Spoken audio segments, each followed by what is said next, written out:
dictating the wrap-up on the Butcher Benton package. I'm Lieutenant Dick Chasen. This hadn't been a routine case, and to find the answer, I've had to put a lot of little pieces together. It began on the day most cases can be called closed. It was the day before the butcher was to be executed. He was visited by his attorney, Paul Lowe, in the death house. It was at this first meeting the Butcher Benton case took its first switch. Well, that's it, Butcher. The evidence against you was so strong, the governor turned down your appeal. You're a rotten liar, Lowe. You started railroading me from the beginning of the trial. And now you're still trying to throw me curves. Look, I don't blame you for being edgy, but get this straight. I didn't double-cross you. I never worked harder for a client. You mean you never worked harder for a client to get him sentenced? You were a fool, Butcher. If you hadn't tried to double-cross Squeamy Ellis and Joe Marcelli, they wouldn't have turned state's evidence against you. But you had to get greedy. You wanted to keep the whole $600,000 for yourself. Well, the boys got sore, and I don't blame them. It was all your idea. You planned the whole job. You hired us. When you found out I'd staged the money, you decided it was time for me to die. You got those two crumbs to turn state's evidence on me. You stinking rotten mouthpiece. We both know that isn't true, Butcher.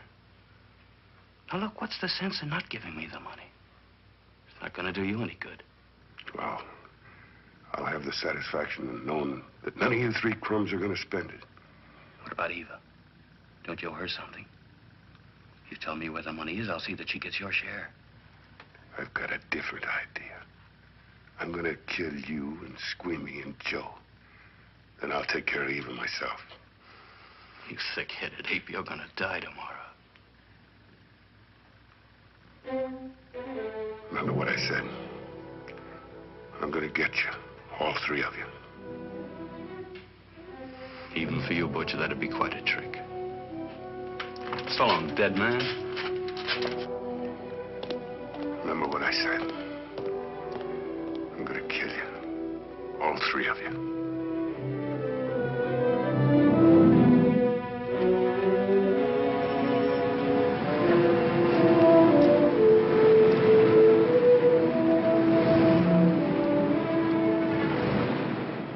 Back in Los Angeles, two men sat in a bar room listening to a newscaster tell his headline story. He played up big the butcher's threat to kill Paul Lowe, Squeamy Ellis, and Joe Marcelli for their having turned state's evidence against him. Squeamy Ellis didn't seem happy over the butcher's threat. Neither did Joe Marcelli. But they had figured, once a dead man, always a dead man. But this was one time everyone was in for a surprise, including the entire police department.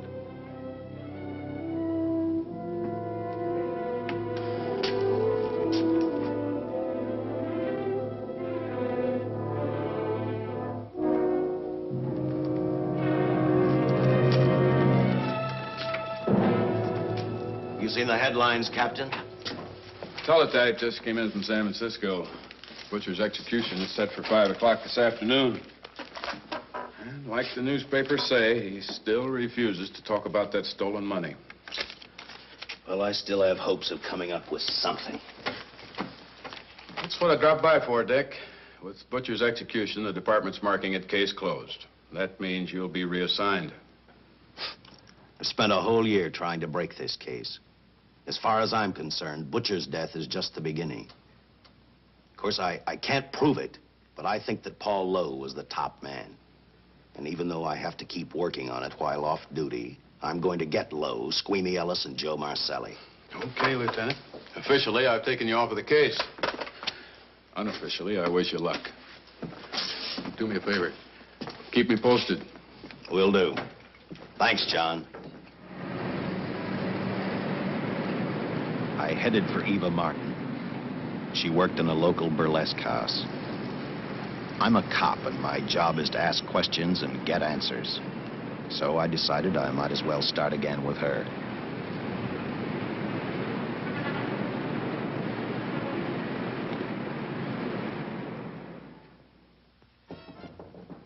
Come in. Oh. What do you want? I'd like to talk to you. Talk? You're a cop, aren't you? That's a good question. I can't even find a 3-ton armored car, let alone the $600,000, and I've been on the case a year. I've told you, and I've told you, and I've told you. I don't know anything about the money. I never did. Benton's gonna be dead in a little while. I thought it might make a difference. I never knew anything about the money. Call me dumb. I didn't even know Charles was in the rackets until the trial. Now, take it easy, kid. You're on, Eva.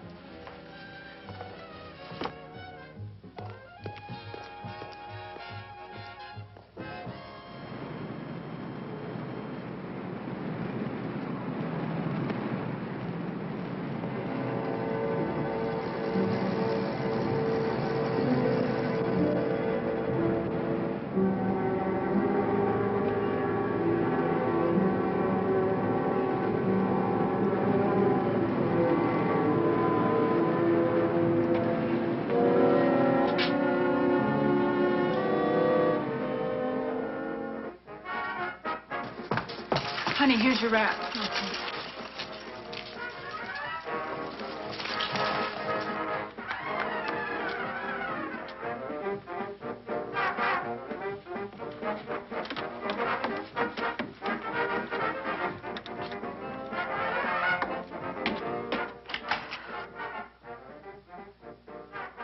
A few moments ago, Butcher Benton, without revealing the whereabouts of the $600,000 stolen in the armored car holdup, paid for his crimes against society in the gas chamber at San Quentin.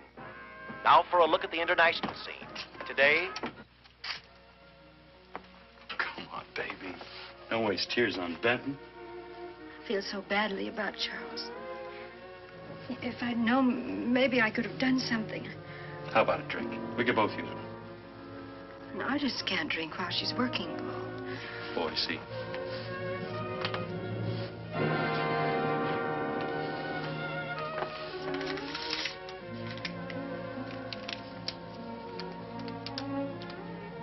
What's that? Well, now what's the matter? It's a message from Charles. He told me to open it if he died. Finale, Eva. All right. How about a steak after the show? No, thanks. Not tonight, Paul.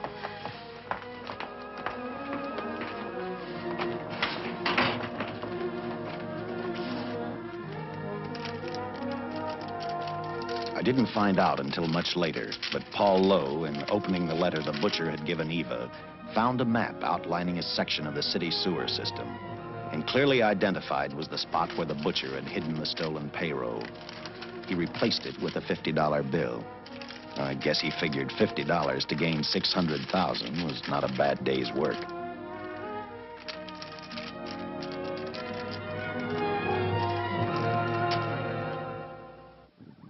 And a few hundred miles away in San Francisco, the case took another switch, which turned the next 72 hours into one long, hideous nightmare. Dr. Bradshaw, a distinguished biochemist, was making preparations for a final experiment which he hoped would lead the way to a cure for cancer. He'd been successful with laboratory animals. The last step called for a human body. And Dr. Bradshaw's assistant quickly made a deal with a local mortuary and returned to the laboratory with the dead body of Butcher Benton.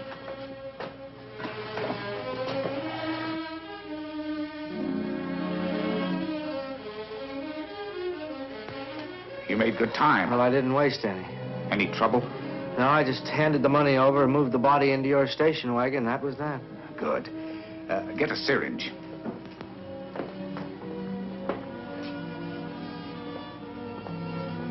He's in good shape. Well, I hope so.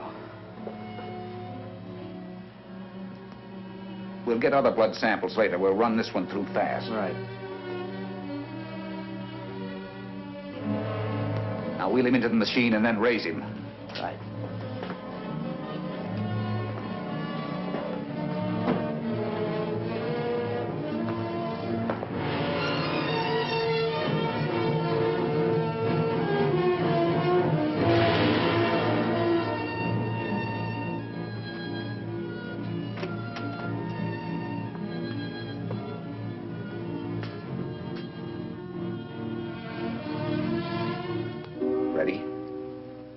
you're going to give him 287,000 volts? Yes, yes.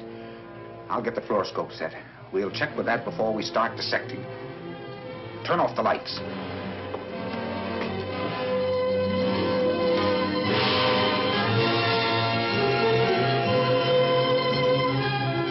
There you are, old boy. If you respond properly and my theory is sound, you'll be more famous dead than alive. Throw the switch.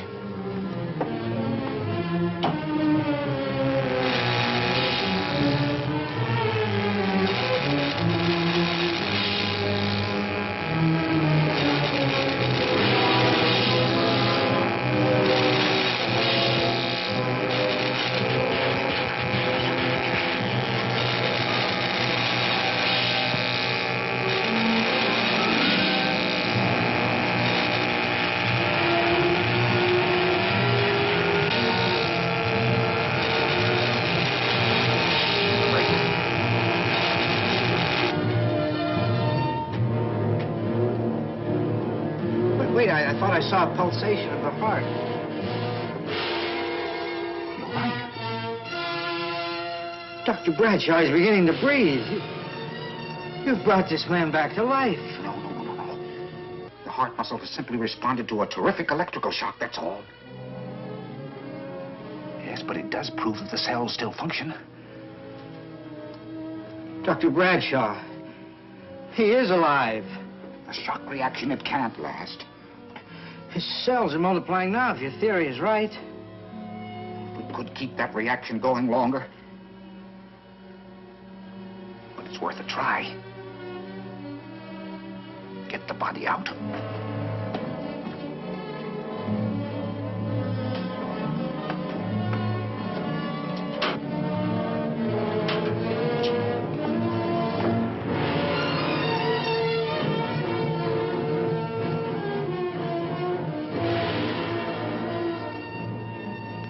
Get some adrenaline from the supply room. Some amyl nitrite, too. Hurry, hurry.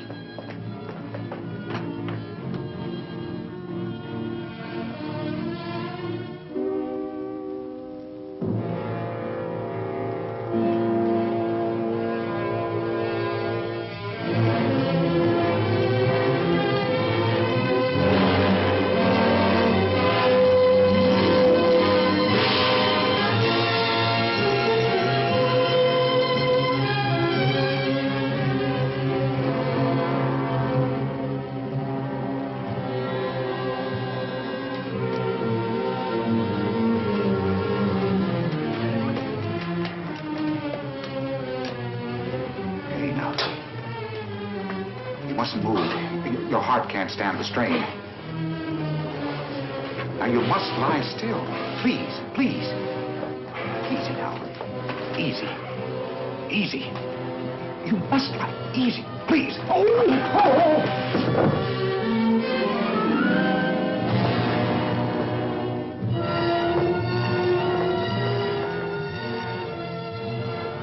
Dr. Bradshaw's experiment had given life back to the butcher.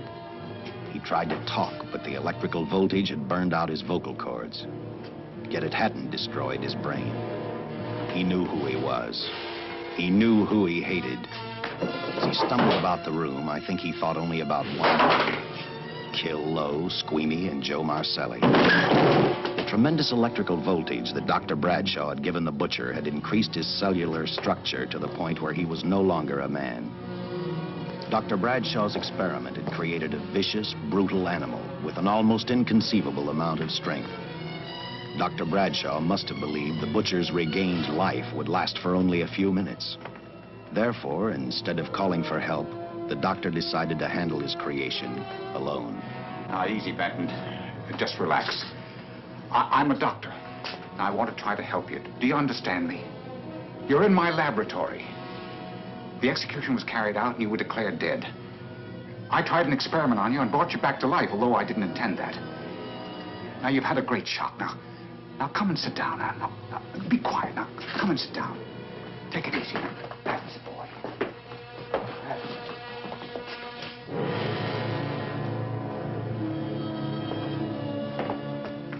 Careful. His reactions are violent. How do you explain this? Each cell must have multiplied 100 times, perhaps thousands. His strength is unbelievable. No, it's too late for the amyl nitrite. I want to get some blood samples, make some tests on him, find out what's happened. Get me a syringe.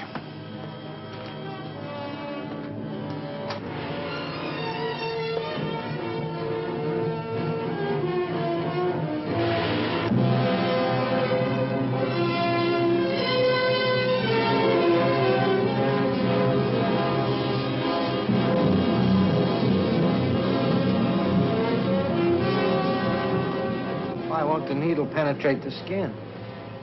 Tissue must be nearly a solid mass of cells. How are we going to get the blood sample? Surgically, perhaps.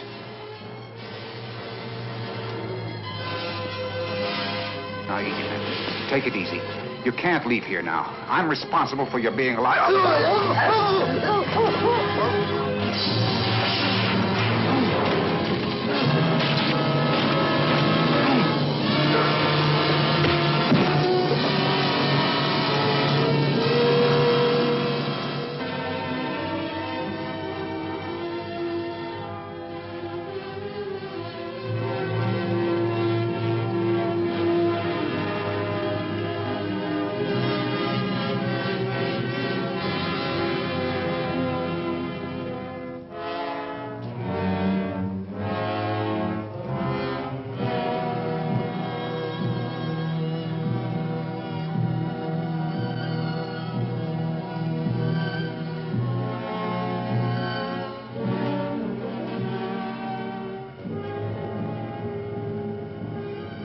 Towards the end of this case, Captain Lauder and I found out the doctor and his assistant had been murdered.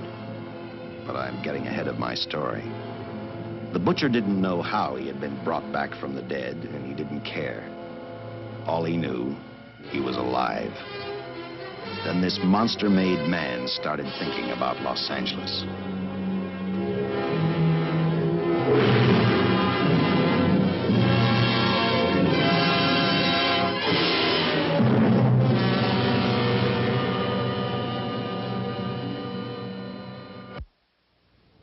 On that very night back in Los Angeles, I decided to stop playing detective for a little while.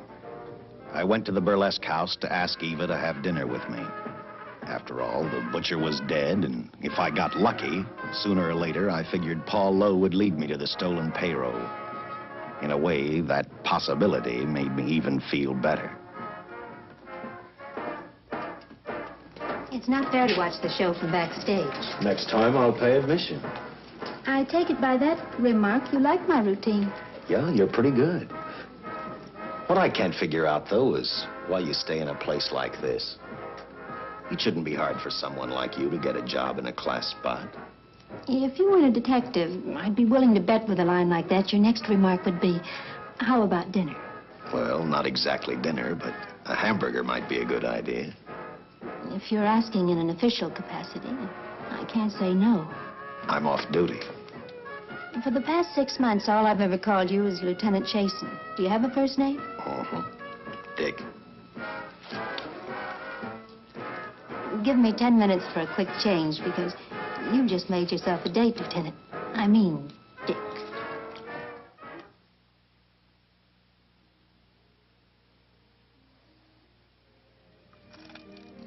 You know something, Dick? I haven't had hamburger in the front seat of an automobile with a guy in a lot of years. Well, from now on, we'll do it more often. It's funny. I always figured a policeman wasn't really a human being. I mean, unless he was arresting someone or trying to solve a case, he was unhappy. Shows you how wrong you are. In fact, everyone on the force gets fed up occasionally with the job they do. Maybe we're more human than anyone else. We see so much trouble, we get to hate the word. But as long as the world's filled with people, there'll have to be men who enforce the laws. What made you join the department? Now, who's making with the questions? No, honest, I'd like to know. Well, it's really a very short story. When I got out of the Air Corps, I knocked around for a while. Well, I went to work for an oil company. One day, I went back to college on the GI Bill. Just before graduation, I noticed all about the police department exams. Seemed a pretty good thing to do with your life, so I took the exams, passed, then went on from there. If I ask one more question, will you give me a straight answer? Try me. Am I still part of the Charles Benton investigation? I mean, right now. I don't think so. As far as the department's concerned, when Benton was executed, the case was marked closed. But inside of me, that's not good enough. I don't follow you.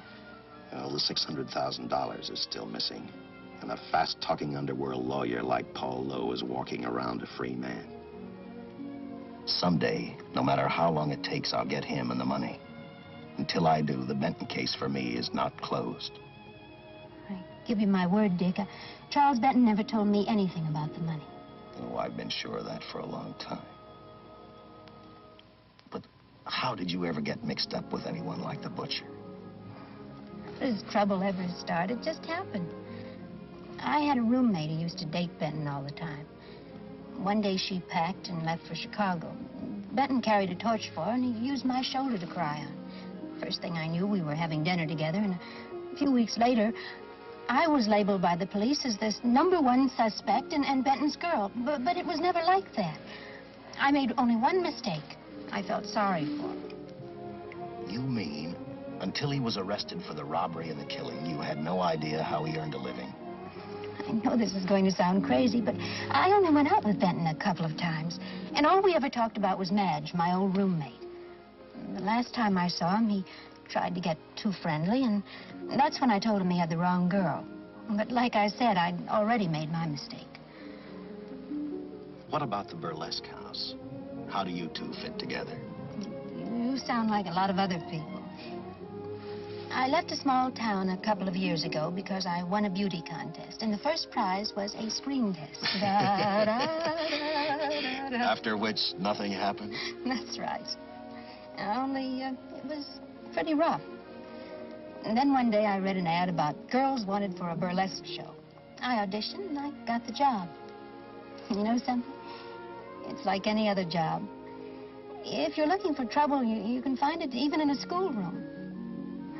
Well, when the screen test didn't work out, though, why didn't you go on home? Well, first you have to have a home to go back to. My folks are dead, so Los Angeles was as good as any place else. I don't know about you, but I do 8 shows a day, and at this hour I'm bushed. I know what you mean. Mind if I drive you home? No. And I'll tell you something else. I haven't minded anything about tonight. Not even the hamburger.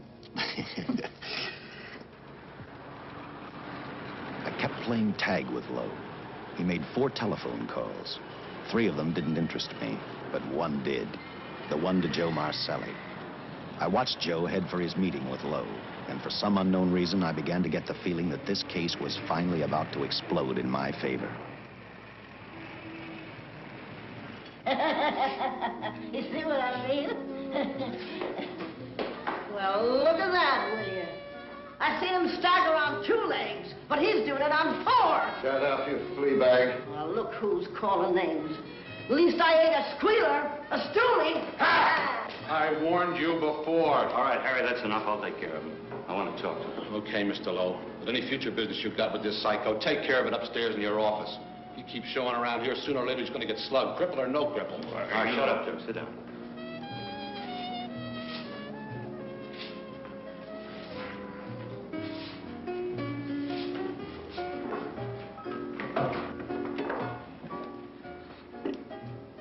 I need a shot, bad. You'll get one after I talk to you. You sober enough to understand? Yeah, I run out of dough. No wonder. Look at you. You used to be the best torch man in town. Now, I don't think you could crack a safe if you knew the combination. No jobs. Nobody wants me since I turned stakes on Benton. That's your doing. You taught me. All right, quit crying. I got a job for you. If you can stay off that stuff long enough. You know I can if I've got a job. How much? What is it? There's $2 grand in it for you. Where? Right near where he pulled the job. You interested? $2 grand ain't much out of 600,000. There'll be other expenses. Besides, that money's plenty of it. Now, you want it, or do I get another boy? I'll do it. How soon do you want me to go to work? Set it up for tomorrow night. call me before noon, I'm going to the races. 1. And that's all, the job's over.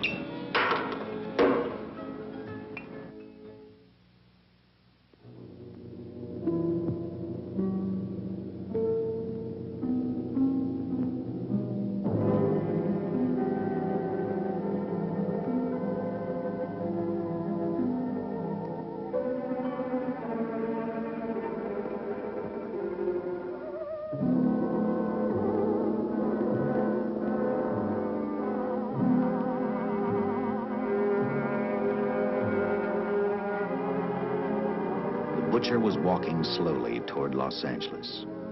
He'd traveled through wooded hills to prevent being seen by anyone. Finally, he came to a quiet road. He stopped to get his bearings. And then he saw her. He saw something else. An automobile. For the butcher, that rang a bell. With a car, he knew by the next afternoon he'd be in Los Angeles in plenty of time to catch up with the 3 men who had double-crossed him.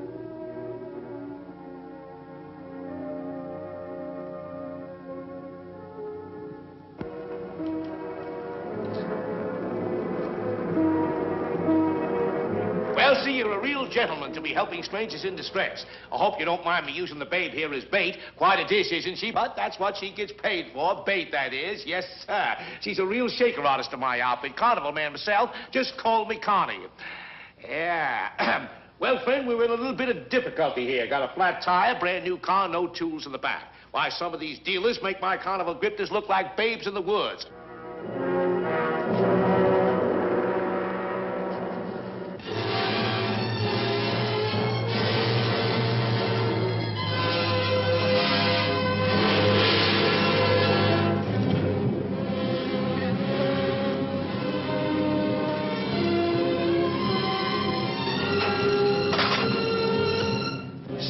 Holy.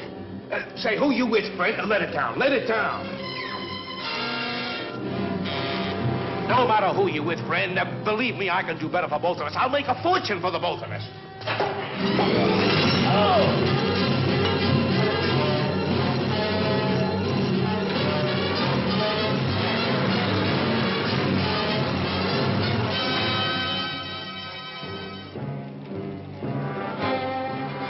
An hour later, the San Francisco Police Department sent out an APB. Squads were sent to various parts of the countryside.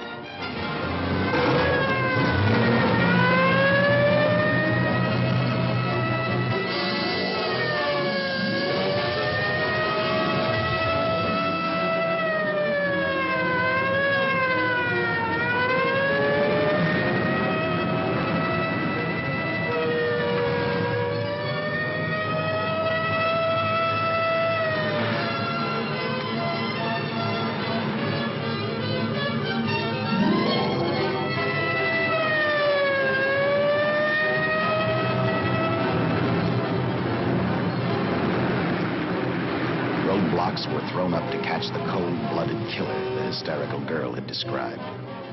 Each squad kept reporting back to Central Headquarters, and each of their stories was the same. So far, none of them had spotted the car the killer was driving. Orders were given to shoot to kill, because from the girls' further accounts, they realized they were dealing with a maniac.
I trust that this information will answer all of your questions. If I can be of any further service, let me know.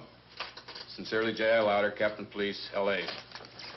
Another all points from CHP, Captain.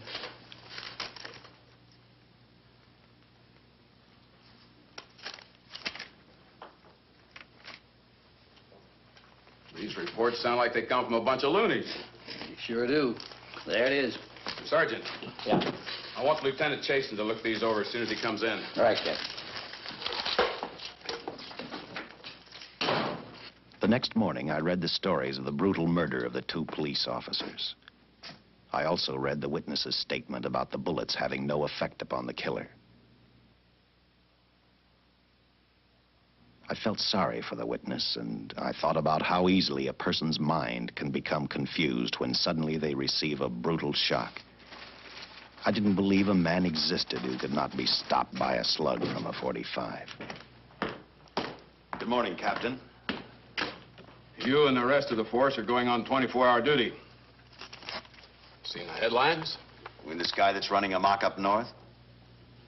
Yeah, the latest report, he's killed 2 police officers. Made a getaway in a green coupe heading south. I've got a hunch this killer's gonna be our baby. He could be in town right now. Yeah. You better get started, Lieutenant. Okay. Any new leads on that hold-up money? I think the girl can probably be counted out. If any of the others are wise, they're keeping mighty quiet. Let it ride for now. The whole force is gonna be on the spot until we catch this killer. Newspapers will have a field day.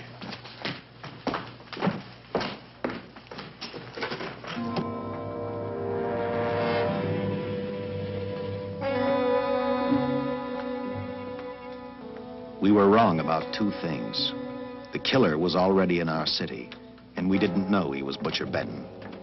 He headed straight for Eva Martin. He went to her dressing room to get back the map he had left in the envelope with her. He wanted first to check his money, then catch up with Lowe and the others.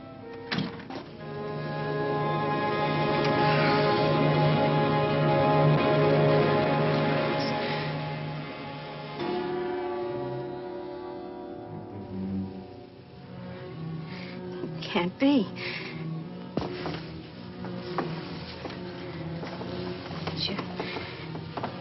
You do look like him. Only different somehow.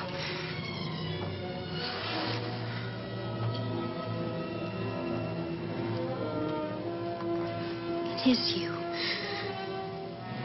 Why didn't somebody tell me? What's happened, Charles? Those look like bullet holes. Are they?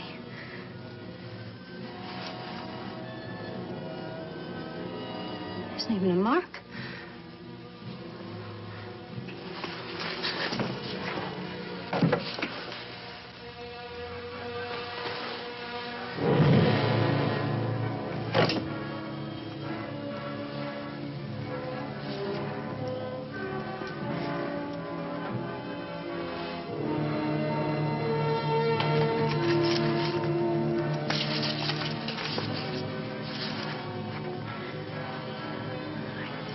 I opened it like you told me. I found the $50. I didn't know why you left him. Oh, Paul didn't know why he was here.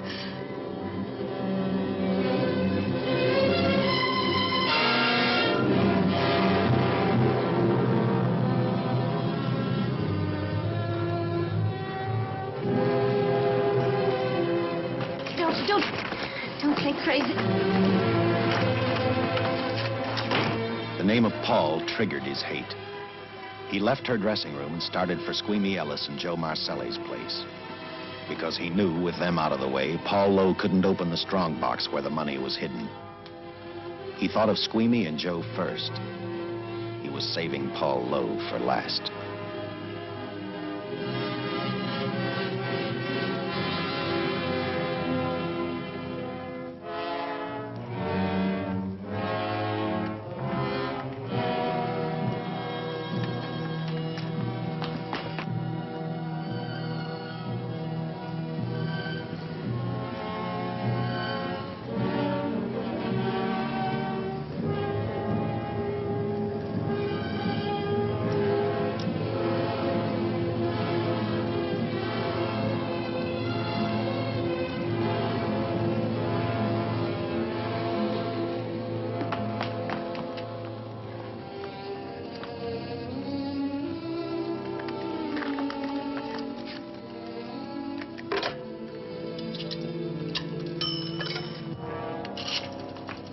Hey, Eva, can I borrow your eyebrow pencil?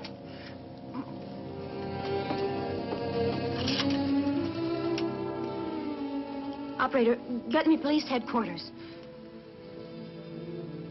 Lieutenant Chasen, please. When do you expect him?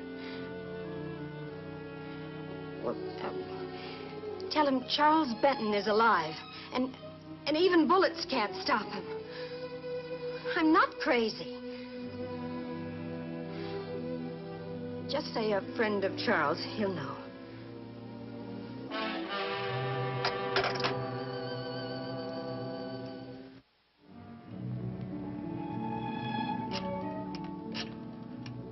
After leaving a message for me, Eva telephoned Squeamy Ellis. She tried to tell him the butcher was alive and on his way over to kill him. Squeamy didn't believe her, and in a way you couldn't blame him.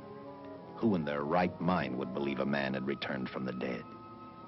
What Squeamy actually believed was that the butcher, before his execution, had hired a killer to carry out his threat.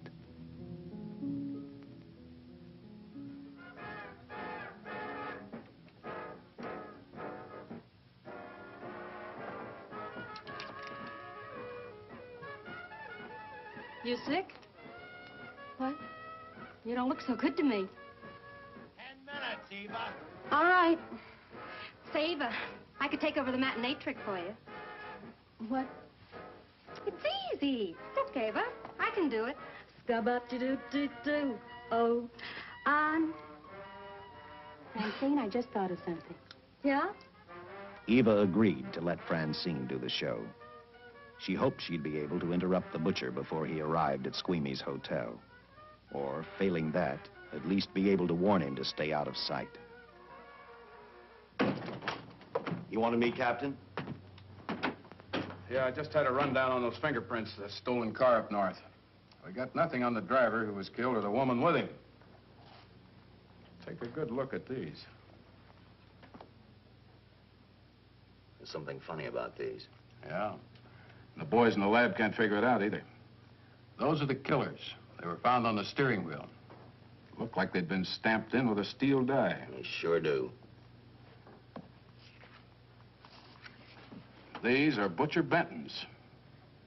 What? Well, they look the same to me.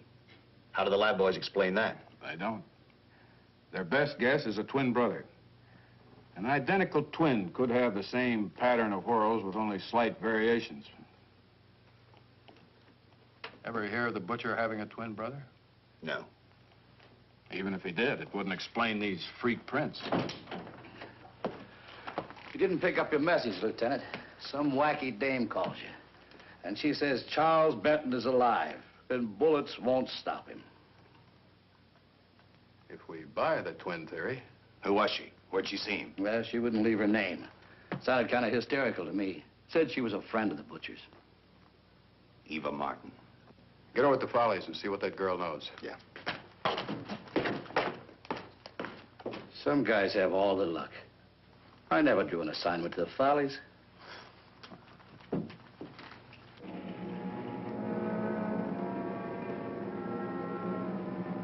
Meanwhile, the butcher headed for Squeamy's hotel. He didn't seem to be in any particular hurry. Actually, he seemed like any normal person, on his way to work or on his way home.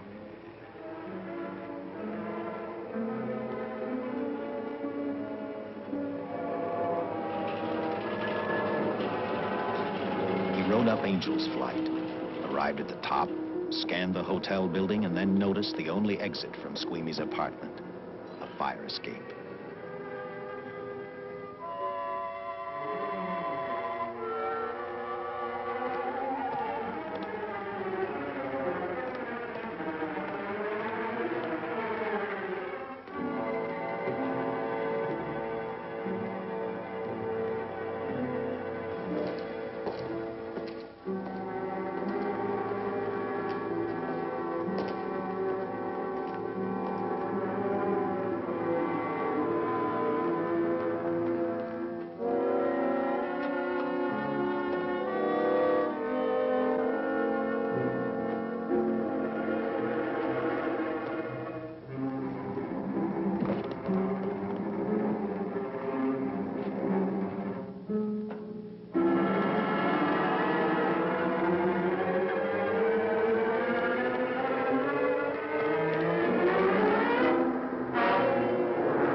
butcher was figuring his next step.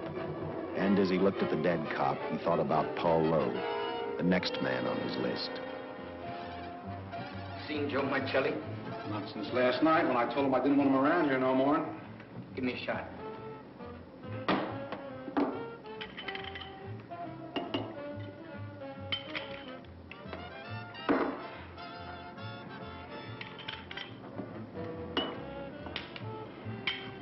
Look, I need help.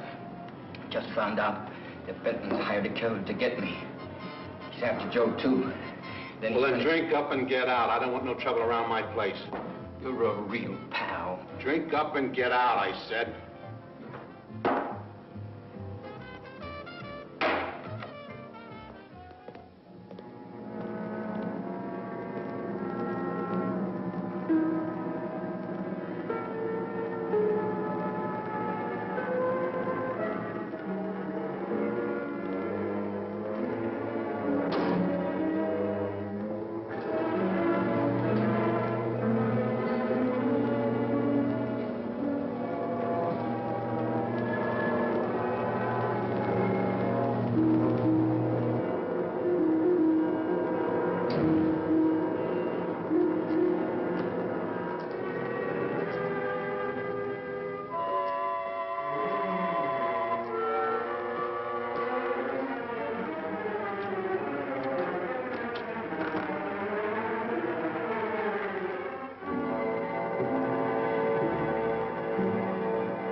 Operator, get me the police. Police! Yes!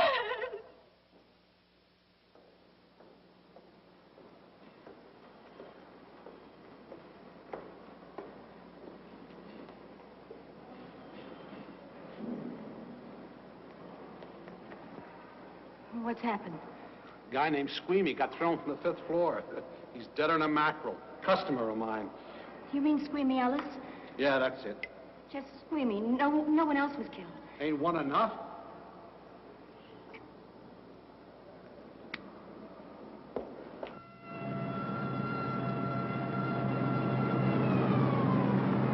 I tell you, the bullets never even phased him. He must have been wearing a bulletproof vest. God help us when the papers get a hold of this. Keep an officer on duty here till you hear from me. We'll get a stakeout on Joe Marcelli. I'd like to talk to Joe. Lauder, I'm going to call San Quentin. Suppose Benton is alive. Every available man's been put on the case now. Yes, sir. All right.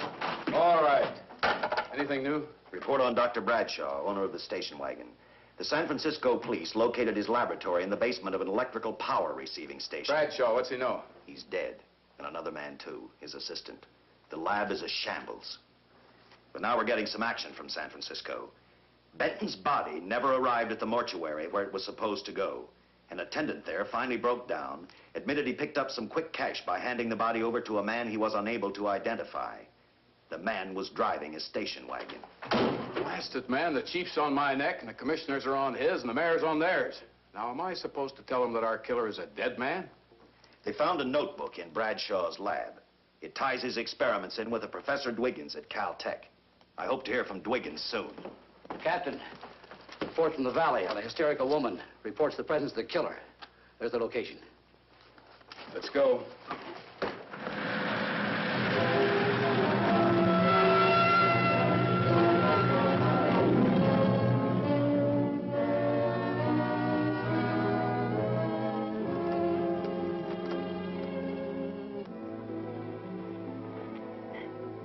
You and your boyfriend had a little fight, and he got out of the car to take a walk. You noticed that he walked down toward the sump area in the direction where you'd seen those lights a short while before. What happened then, miss? Please try to tell us.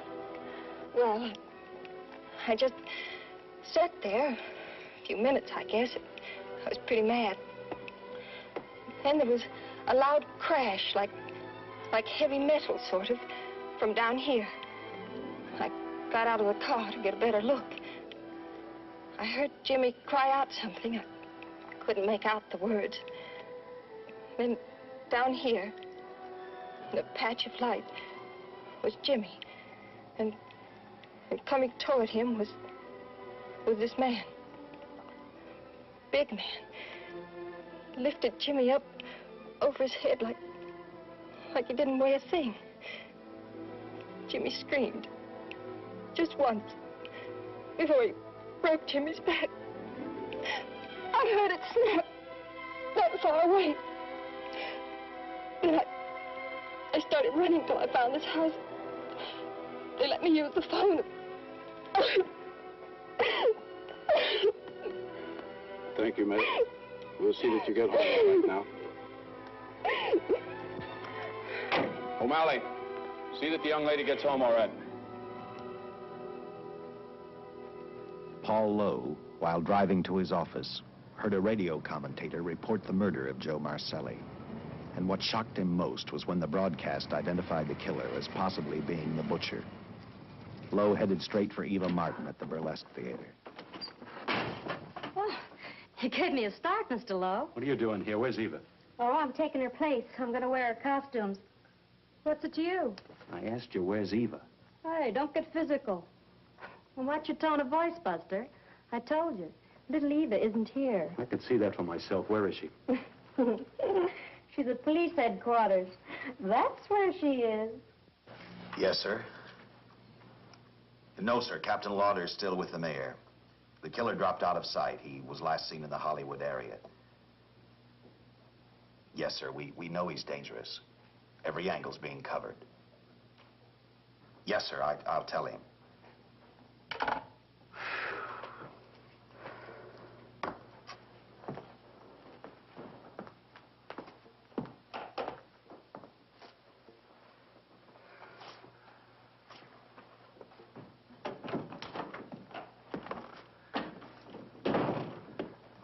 Here, see how these fit.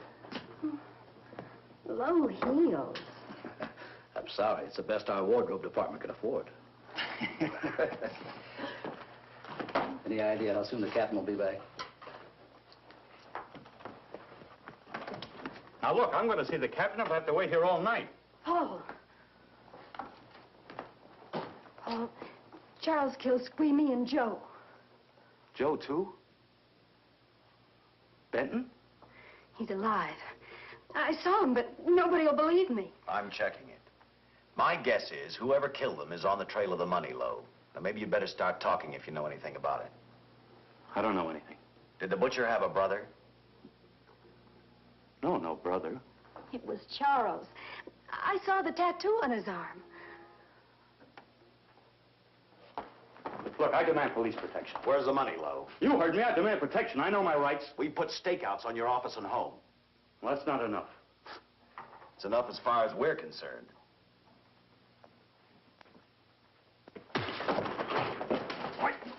Now you gonna book me, Sergeant? Dan, throw away the key.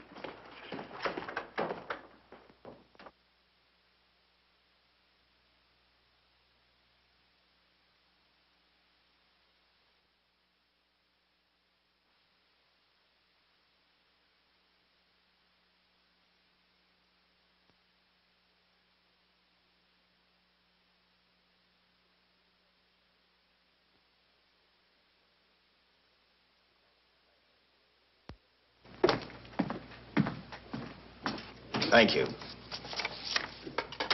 Come up with anything yet, Dick? Oh, we've checked every hotel, motel, and rooming house in town. We've run a cross-check on every hangout Butcher ever used. Net results, blank. This is incredible. We not only discover a dead man turned killer, but it's beginning to look like he plays ghost, too. He's somewhere in this city, and if we have to take it apart brick by brick, we've got to get him. I may be way off, but I think Paul Lowe could tell us a lot. Maybe. But it's a cinch he's not going to. Well, suppose he had no alternative. You better grab some coffee. Your mind's beginning to play tricks on you. No, now, wait a minute. When Lowe came to us for police protection, it was because he was scared stiff the Butcher would add him to the list of Squeamy Ellis and Joe Marcelli. Go on. It figures, too. When he slugged the sergeant, he knew we'd book him right away. Oh, this Lowe's a pretty cute character. But we can play the same game. You mean we'll threaten to release him? Well, not exactly. You tell him you realize that he was excited, that throwing the punch was accidental. Tell him we're not going to make a charge, that he's completely released. Lieutenant, you know we can't do that. Lowell made his first mistake when he hit the sergeant, and that'll get him a year. As far as the department's concerned, at least it's a small victory. If my hunch is right, Lowe won't want to be on the streets with the Butcher looking for him. And he may talk, and talk a lot. Enough maybe for us to get rid of him permanently. Even lead us to the Butcher. If he's frightened enough, that might work. But if it doesn't... No, Dick, I'm not going to release him. I want him out of my way so bad I can taste it, but not bad enough to be responsible for getting him killed. The good thing about that, Captain, is the fact we know it, but Lowe doesn't. Let's give it a try. All right, Lowe. Come on out. I think you'll find everything in there. You're free to go, Mr. Lowell. Wait a minute. Who do you think you're kidding? You arrested me for assaulting an officer. Court, I'll plead guilty. With luck, I might get off with 6 months. For a lawyer, you're forgetting a very important point. If no charge is made, there's no trial. It was a tough day for everyone. We figured your nerves were on edge, and when you threw the punch, you didn't know what you were doing. I've squared everything with the sergeant. It's all over, all forgotten. Yeah? Why'd you bring a stenographer? Simply because I wanted a record of our conversation at the time of your release. Okay, Lowe, let's go. Oh, wait a minute. Once out on those streets and I'm a dead man. You let me go, you'll be responsible for murder. Oh, come off it, Lowe. You're imagining things. You know the Butcher threatened to kill me. You set me free, he'll do it. Well, that's just a risk we'll have to take. But the way I look at it, Mr. Lowell, you'll be okay. Look, Captain, I'll make a deal with you. You keep me here, and I'll tell you how to recover the money. Maybe even catch the Butcher. No deals, Lowell. You'd probably tell us anything just to stall for time. Come on, let's get out of here. Now, wait a minute. All right. I'll tell you the truth. Start taking this down. I, Paul Lowe, hired Butcher Benton, Squeamy Ellis, and Joe Marcelli to pull off the armored car holdup. And then Lowe continued with his confession. He told us about finding the map. He showed us the exact location of where the Butcher had hidden the stolen payroll. And he gave us a most important answer. The explanation as to how the Butcher was able to elude detection. His means of escape was the sewer system beneath our city.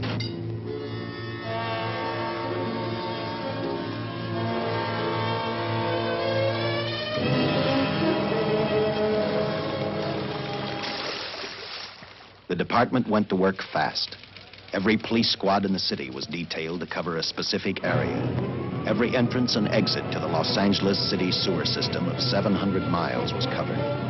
Captain Lauder and I, along with several other squads, headed for the entrance where, according to the map, Butcher had hidden the money. Our job was to stop him, and that made me think of one specific question.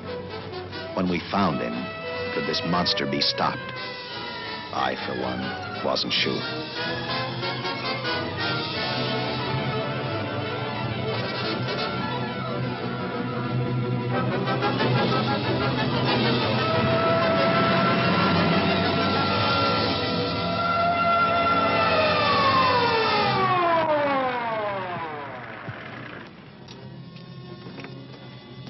Everything all set, Lieutenant? City engineers mapped out each possible exit. The squad of officers are spotted at every point. If the Butcher can be caught, now's the time. Well, after I talked to Caltech, I called on the fire department for a little help. The professors thought a flamethrower might stop him. Flamethrower? I suppose their boys have had a chance to join our squads by now. I see we have one with us here. Have you thought about what'll happen if this doesn't work? No. I've been praying too hard that it will work.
This is where we split up.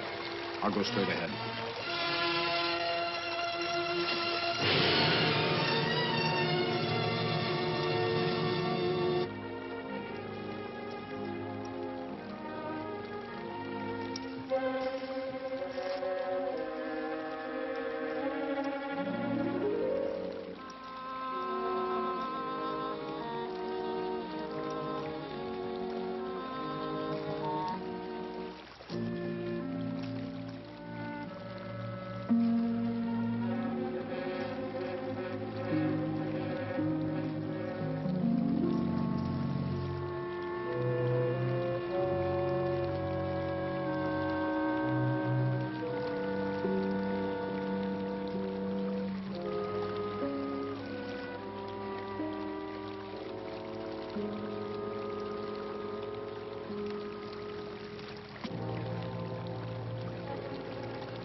If this map's right, we're off our course.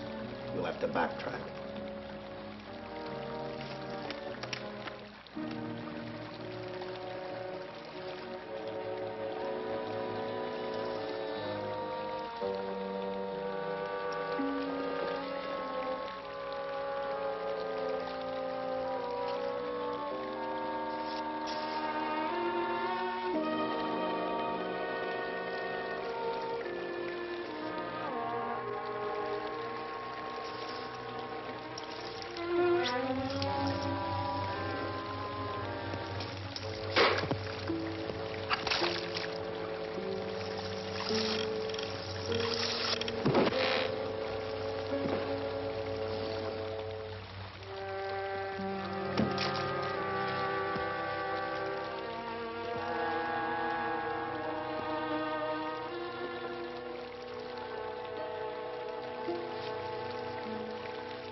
And the tremendous shock of electricity that brought the butcher back to life destroyed him.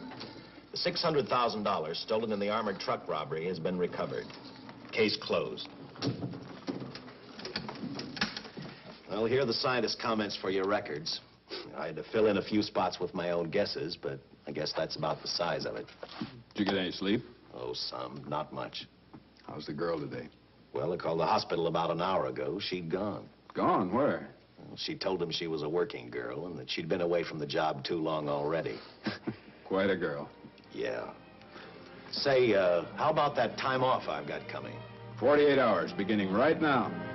Get some rest, Dick.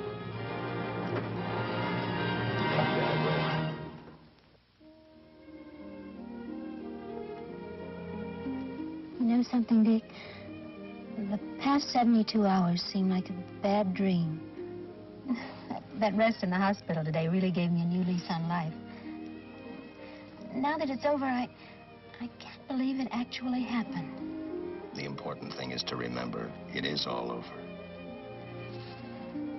I suppose you'll be assigned to another case. I'll have to give up hamburgers in the front seat of the car for steaks in a restaurant. No. I've thought about that. In fact, I decided to do something about it. I started by talking the captain into a short holiday, and just about an hour ago, I got you fired. What? What did you do that for? I figured that being my wife would take up all of your time. Even if I wanted to say no, I couldn't. You're not supposed to say no to a detective. I figured that, too.